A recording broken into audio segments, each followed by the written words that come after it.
और इसके बाद खबरें विस्तार से सीधे आपको लिए चलते हैं गोरखपुर, जहां पर सीएम योगी आदित्यनाथ इस समय गोरखपुर पहुंचे हैं। क्या कुछ कह रहे हैं आप भी सुनिए। भारत माता की, भारत माता की जय जय सीताराम।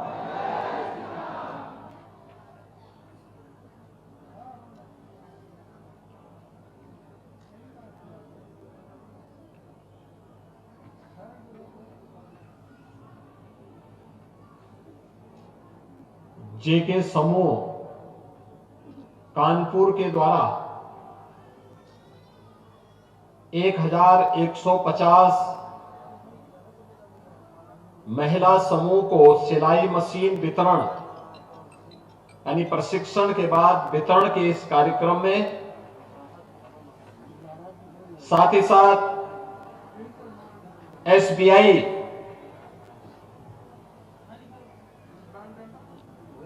के सीएसआर मद से 2 मेडिकल वैन के शुभारंभ के आज के इस कार्यक्रम में मंच पर उपस्थित गोरखपुर के लोकप्रिय सांसद श्री रविकिशन शुक्ला जी, महापौर डॉक्टर मंगलेश श्रीवास्तव जी, हमारे माननीय विधायकगण श्री फतेह बहादुर सिंह जी, डॉक्टर धर्मेंद्र सिंह जी, विपिन सिंह जी, महेंद्र पाल सिंह जी, प्रदीप शुक्ला जी,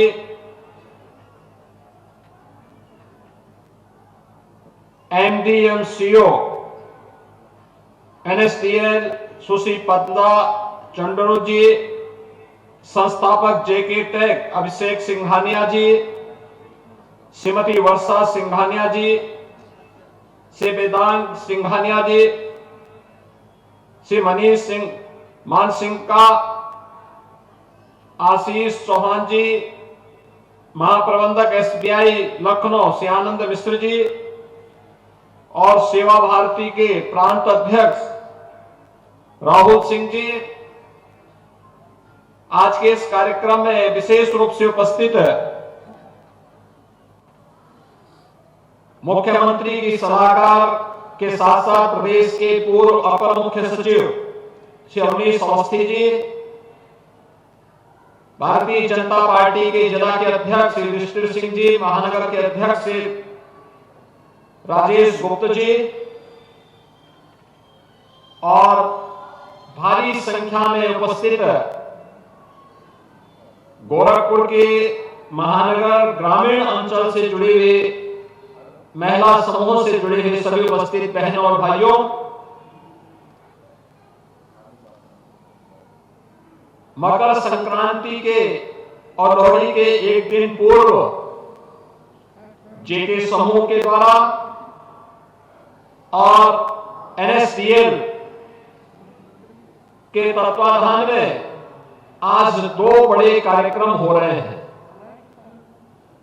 जिसमें एक और महिला सशक्तिकरण का कार्यक्रम है और दूसरी तरफ दूर दराज के ग्रामीण और अति पिछड़े क्षेत्र में जरूरतमंदों के लिए मेडिकल वैन की सुविधा के लिए 2 मेडिकल मोबाइल वैन की शुभारंभ का कार्यक्रम। एक मेडिकल वैन गोरखपुर के बनटांगिया और बॉर्डर क्षेत्र के थारू और उन सभी गरीब जरूरतमंदों को मेडिकल सुविधा गोरखपुर के माध्यम से उपलब्ध कराएगी और दूसरी मेडिकल वैन वाराणसी के माध्यम से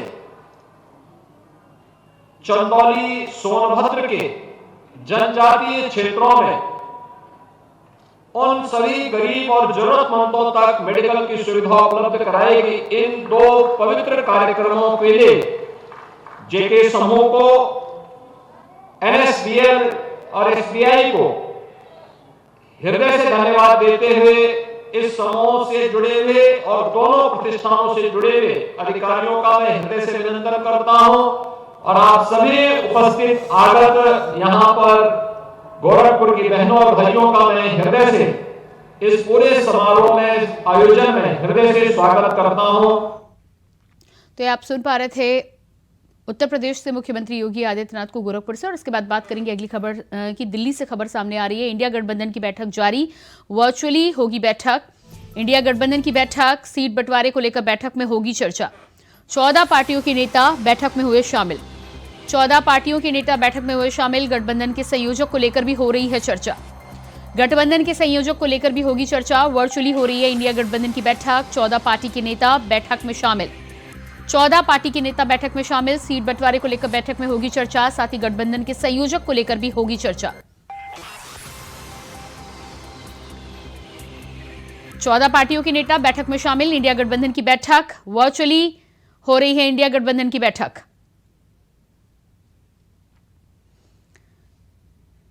इंडिया गठबंधन की बैठक जारी, वर्चुअली हो रही है इंडिया गठबंधन की बैठक। 14 पार्टियों के नेता इस बैठक में शामिल। साथ ही आपको बता दें कि संयोजक को लेकर भी बैठक में होगी चर्चा। और इसी खबर पर हमारे साथ प्रियम पाठक, ब्यूरो चीफ, जुड़ चुके हैं। जी प्रियम, जिस तरह से इंडिया गठबंधन की वर्चुअली बैठक हो रही है और खबरें निकलकर सामने आ रही हैं कि संयोजक को लेकर भी और सीट शेयरिंग को लेकर भी चर्चा हो सकती है, क्या कुछ पूरी जानकारी है?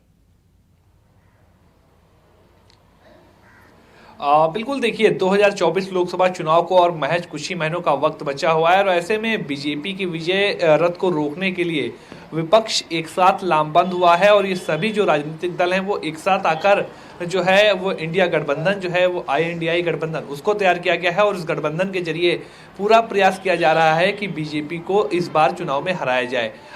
इसको लेकर अगर बात की जाए तो आज ये बैठक चल रही है। वर्चुअली ये बैठक जो है वो आज बुलाई गई है, जिसमें सभी जो विपक्षी गठबंधन के जो दल हैं उनके जो नेता हैं वो इस बैठक में शामिल हो रहे हैं और उसके अंदर सीट बंटवारे को लेकर जो है सबसे अहम जो है वो चर्चा की जा रही है कि किस तरीके से सीट बंटवारा किया जाए। चूंकि सभी राजनीतिक दल जरूर साथ में आ गए हैं, लेकिन उन सबके बीच में सबसे बड़ा जो एक पेच फंसा हुआ है कि वो सीट शेयरिंग का क्या फार्मूला हो, जिसके आधार पर सीट शेयरिंग के जो समस्या है उसका समाधान किया जा सके। उत्तर प्रदेश के परिप्रेक्ष्य में अगर आप बात करेंगे तो देखिए यहाँ पर मुख्य विपक्षी पार्टी के तौर पर अगर आप देखें तो बसपा और समाजवादी पार्टी है।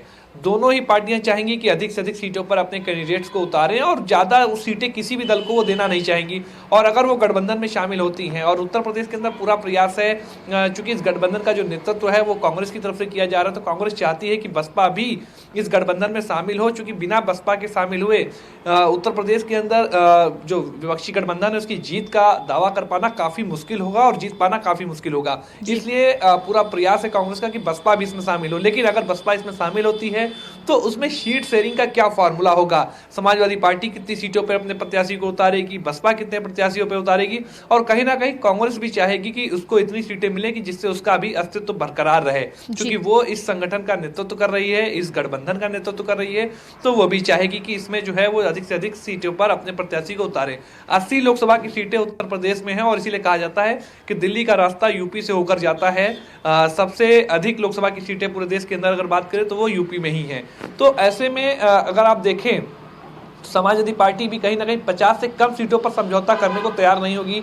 बसपा भी चाहेगी कि उसको अधिक से अधिक सीटें मिलें, लेकिन अगर ये सभी साथ में आते भी हैं तो सीट शेयरिंग का क्या फार्मूला होगा, ये एक बड़ी समस्या बनी हुई है। और इसी को लेकर आज ये वर्चुअली बैठक जो है बुलाई गई। इससे पहले भी बैठक फिजिकल बैठक होनी थी, लेकिन वो किन्हीं कारणवश जो है वो रद्द कर दी गई थी और आज ये वर्चुअल बैठक जो है वो बुलाई गई है, जिसमें सभी जो विपक्षी पार्टियां हैं उनके जो नेता हैं वो इस बैठक में शामिल हो रहे हैं और उसमें देखना होगा कि सीट शेयरिंग को लेकर क्या फार्मूला बनता है, बसपा का क्या रुख बनता है। हालांकि बसपा अभी तक जो है वो इस गठबंधन में शामिल नहीं हुई है। बसपा ने साफ तौर पर पहले ऐलान कर चुकी है कई बार कि वो लोकसभा का चुनाव अकेले अपने दम पर लड़ेगी, किसी भी पार्टी के साथ में उसका गठबंधन नहीं किया जाएगा। और पिछले दिनों सपा और बसपा के बीच में साफ तौर पर तलखियां भी देखने को मिली थी, जब मायावती ने बाकायदा एक ट्वीट किया था और उस पर उन्होंने ट्वीट के साथ उन्होंने समाजवादी पार्टी पर आरोप लगाया था कि समाजवादी पार्टी दलित विरोधी है, पिछड़ा वर्ग विरोधी है, गुंडे माफियाओं का राज इसमें बढ़ जाता है। तो और इसके बाद अखिलेश यादव ने भी अपनी तीखी प्रतिक्रिया इस पर दी थी और उन्होंने कहा था कि वो कुछ लोगों के जो एक्स के पोस्ट हैं यानी कि ट्विटर के जो पोस्ट हैं उनको वो नहीं पढ़ते हैं, उसको वो इग्नोर करते हैं और उस पर वो बहुत ज़्यादा ध्यान नहीं देते हैं। तो इस तरीके की भी कह सकते हैं बातें देखने को मिली थी। लेकिन उसके ठीक एक दिन के बाद में अखिलेश यादव का जो हृदय परिवर्तन था वो देखने को मिला। उनका रुख, जो उनके तेवर थे वो काफी नरम पड़े और उन्होंने अपने पार्टी के सभी नेताओं से कहा कि मायावती जो है वो वरिष्ठ नेता है और उनका वो सम्मान करते हैं और कोई भी पार्टी का नेता उनके ऊपर किसी भी तरीके की टिप्पणी ना करे। तो इस बात के नजरिए दिया था। उसके बाद अब यह आशंका जताई जा रही है कि शायद बसपा को गठबंधन में शामिल किया जाए। और चूंकि अखिलेश यादव भी इस बात को जानते हैं कि अगर बसपा अकेले चुनाव लड़ती है तो उसका नुकसान कहीं ना कहीं समाजवादी पार्टी या फिर इंडिया गठबंधन को ही होगा। और इसीलिए कांग्रेस भी लगातार प्रयासरत है। कांग्रेस की तरफ से कई बार कहा गया कि हमारे कई नेता जो हैं वो बसपा के संपर्क में हैं और वो लगातार इस और प्रयास कर रहे हैं कि बसपा को भी इस गठबंधन में शामिल किया जाए। और अब 15 तारीख को मायावती का जन्मदिन है, तो विपक्षी गठबंधन को उम्मीद है कि शायद अपने जन्मदिन के दिन वो एक तोहफा दे सकती हैं विपक्षी गठबंधन को, और वो तोहफा होगा कि अपने आप को गठबंधन में शामिल करने का। जी बिल्कुल, आप बने रहिएगा हमारे साथ दिल्ली से अजय चौहान भी जुड़ चुके हैं, संवाददाता। जी अजय, जिस तरह से 14 दलों को लेकर इंडिया गठबंधन की बैठक हो रही है और ब्यूरो चीफ लखनऊ की प्रियम पाठक का साफ तौर पर कहना है कि उत्तर प्रदेश की सीटों को लेकर कहीं ना कहीं कवायद जारी है, हालांकि बसपा को लेकर अभी हरी झंडी सामने नहीं आई है। क्या कुछ आपको लगता है कि बैठक में निकलकर सामने आ सकता है?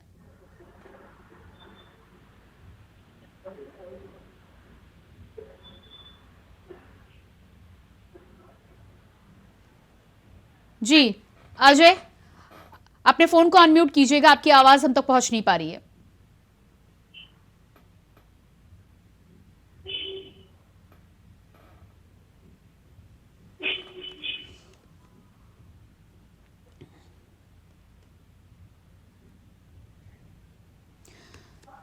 तो जिस तरह से 14 दलों की बैठक इंडिया गठबंधन की जारी है, अब देखना यह होगा कि सीट शेयरिंग को लेकर लगातार अलग अलग राज्यों से जिस तरह की खबरें निकलकर सामने आ रही है 14 दलों की इस बैठक में सीट शेयरिंग का फॉर्मूला इंडिया गठबंधन के लिए सेट हो पाता है या नहीं हो पाता है।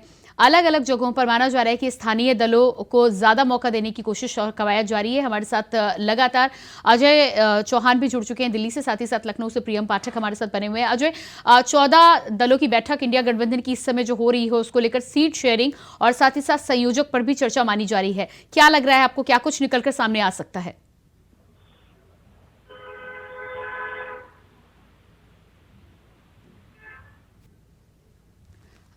अजय, आपके पास लौट कर वापस आएंगे।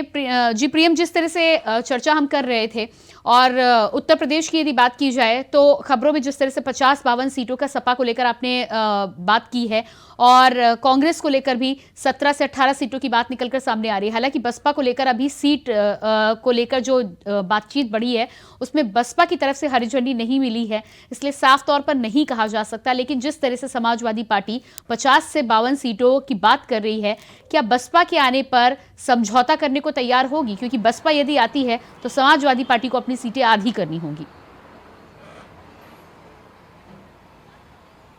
बिल्कुल प्रियंका, देखिए यही सबसे बड़ा सवाल है कि अगर गठबंधन में बसपा शामिल होती है तो सीट शेयरिंग का फॉर्मूला क्या होगा, कितने सीटों पर कौन सी पार्टी अपने प्रत्याशियों को उतारेगी, क्या अखिलेश यादव अपनी सीटों के साथ में समझौता करेंगे। हालांकि इससे पहले अगर आप देखें तो अखिलेश यादव 65 सीटों पर अपने प्रत्याशी उतारने की घोषणा कर चुके हैं कि समाजवादी पार्टी 65 सीटों पर अपने प्रत्याशी उतारने की घोषणा कर रही है। 15 सीटों उन्होंने जो है अपने सहयोगी दलों के लिए रखी हुई थी। तो अब अगर ऐसे में बसपा शामिल होती है तो कितना वो कौन सी पार्टी या कौन सा नेता कितना अपना बड़ा दिल दिखा पाएगा जो अपने पास से वो सीटों को दूसरों के साथ में शेयर करे। तो ये एक बड़ा चैलेंज कहीं ना कहीं जरूर जो है वो रहने वाला है और ये बड़े संकट के तौर पर है कहीं ना कहीं इंडिया गठबंधन के सामने भी कि इसको लेकर वो किस तरीके से इस समस्या का समाधान निकालेंगे कि सीट शेयरिंग को लेकर जो एक असमंजस की स्थिति अभी भी लगातार बरकरार है उसको कैसे निपटाया जाए। अगर बसपा को लेकर आते हैं तो बसपा को कितनी सीटें दी जाएंगी, अगर समाजवादी पार्टी को कितनी सीटें देंगी, कांग्रेस खुद कितनी सीटों पर लड़ेगी, क्योंकि कांग्रेस भी पूरी तरीके से मैदान को नहीं छोड़ना चाहेगी। वो चाहेगी कि उसका भी अस्तित्व उत्तर प्रदेश के अंदर बरकरार रहे और वो चूंकि इस गठबंधन का नेतृत्व कर रही तो वो भी चाहेगी कि उसको सम्मानजनक सीटें मिले। हालांकि जिन सीटों को लेकर कांग्रेस दावा कर रही है उसको लेकर समाजवादी पार्टी की तरफ से जो जानकारी है उसके मुताबिक पूछा गया है कि आपकी वहां पर क्या कुछ तैयारियां हैं, क्या आपके वहां पर जो है वो तैयारी की गई है, क्या वहाँ के जो समीकरण हैं वो कह रहे हैं, क्या रिपोर्ट्स कह रही हैं, तो उस पर आपकी कितनी तैयारी है, क्या आप समीकरण साधेंगे वहाँ पर। इन हर एक चीज़ को लेकर इसमें जो है वो कह सकते हैं कि मंथन किया जा रहा है और अखिलेश यादव की तरफ से कांग्रेस से पूछा भी गया है। तो उसमें क्या फार्मूला होगा वहाँ पर अगर समाजवादी पार्टी अपने कैंडिडेट्स नहीं उतारती है और वो अगर कांग्रेस का सपोर्ट करेगी तो क्या उसका असर होगा। तो इन सभी चीज़ों को लेकर भी प्रयास लगातार जारी हैं, लेकिन जाहिर सी बात है कि बसपा का शामिल होना एक तरफ जहाँ कहीं ना कहीं बड़ा चैलेंज है। वहीं शामिल होने के बाद सीटों को लेकर बंटवारा हो पाना, ये उससे भी बड़ा चैलेंज कहीं ना कहीं रहने वाला होगा, क्योंकि दोनों ही पार्टियां चाहेंगी कि वो ज़्यादा से ज़्यादा सीटों पर अपने प्रत्याशियों को उतारें, और कोई भी पार्टी ऐसा नहीं चाहेगी कि वो 10 या 15 या 20 सीटें पर जो है वो पर ही अपने कैंडिडेट्स को उतारे। तो ये एक बड़े चैलेंज के तौर पर रहने वाला है, और शायद यही इंडिया गठबंधन के सामने एक बड़ा अभी इस वक्त का चैलेंज है कि अगर बसपा को वो शामिल करते हैं तो क्या सीट शेयरिंग का फॉर्मूला रहेगा। अगर वो शामिल नहीं होती है बसपा, तो भी एक बड़ा कह सकते हैं कि उसका निगेटिव इम्पैक्ट जो है वो इंडिया गठबंधन और यूपी के अंदर अगर बात करें तो कांग्रेस और सपा के गठबंधन पर पड़ता हुआ नजर आएगा, क्योंकि एक अच्छा खासा वोट बैंक बसपा के पास में भी है। दलित वर्ग की राजनीति विशेष तौर पर बसपा जो है वो करती है, और तकरीबन 21% जो वोट है वो माना जाता है कि उत्तर प्रदेश के अंदर दलित वर्ग का है, और वो वोट सीधे तौर पर बसपा से कहीं ना कहीं जुड़ा है। अगर वो बसपा सभी सीटों पर अपने प्रत्याशी उतारती है। बिल्कुल प्रियम, जी बिल्कुल प्रियम, बने रहिएगा आप हमारे साथ अजय चौहान एक बार फिर से जुड़ चुके हैं। जी अजय, जिस तरह से इंडिया गठबंधन की 14 दलों की बैठक हो रही है, दिल्ली के लिहाज से यदि देखा जाए तो संयोजक को लेकर और सीट शेयरिंग को लेकर क्या कुछ जानकारी निकलकर सामने आ सकती है? प्रियंका, देखिए जो संयोग को लेकर बात की जा रही है, लगातार कहीं ना कहीं गठबंधन में फूट भी है, क्योंकि कई दल ऐसे हैं जो अभी भी कांग्रेस के साथ में नहीं है, ना ही गठबंधन में है। चाहे ममता की बात करें, चाहे केजरीवाल की बात करें, लेकिन सीट शेयर का मामला सामने आएगा। वो देखना ये हो कि आज में जो बात की जाएगी कि राहुल गांधी की यात्रा है, लेकिन उससे पहले बैठक बुलाई गई है। यही होगा कि आज जो AIC अकबर रोड पर जो बैठक है, इसमें कई निर्णय लिया सकते हैं कि आखिरकार चुनाव सरकार कैसे किया है, और जो सीट शेयरिंग है वो सबसे बड़ा मुद्दा है। इसलिए संयोजक बनाना भी एक जरूरी है, क्योंकि कांग्रेस चाहती है कि किसी को एक जिम्मेदारी दी जाए कि सीटों को लेकर किस खिलाफ सीट बांटी जाएंगी। तो ये सवाल खड़ा होता है कि आखिरकार कांग्रेस इंडिया जो गठबंधन है वो कैसे अपने पूरे 26 दलों को एक साथ लेकर चलेगी, क्योंकि आज 14 दलों के साथ बैठक है। देखना ये होगा उन दलों के अंदर कौन कौन आएगा, उसकी सहमति बन पाती है या नहीं बन पाएगी। ये सबसे बड़ा सवाल खड़ा होना है, क्योंकि बीजेपी के जो वोट बैंक है लगातार बढ़ता जा रहा है। जी बिल्कुल अजय, इस तमाम जानकारी के लिए आपका भी शुक्रिया। प्रियम, आपका भी बहुत बहुत शुक्रिया। और इसी के साथ फिलहाल इस बुलेटिन में इतना ही। खबरों के लिए बने रहिए इंडिया वॉइस के साथ। नमस्कार।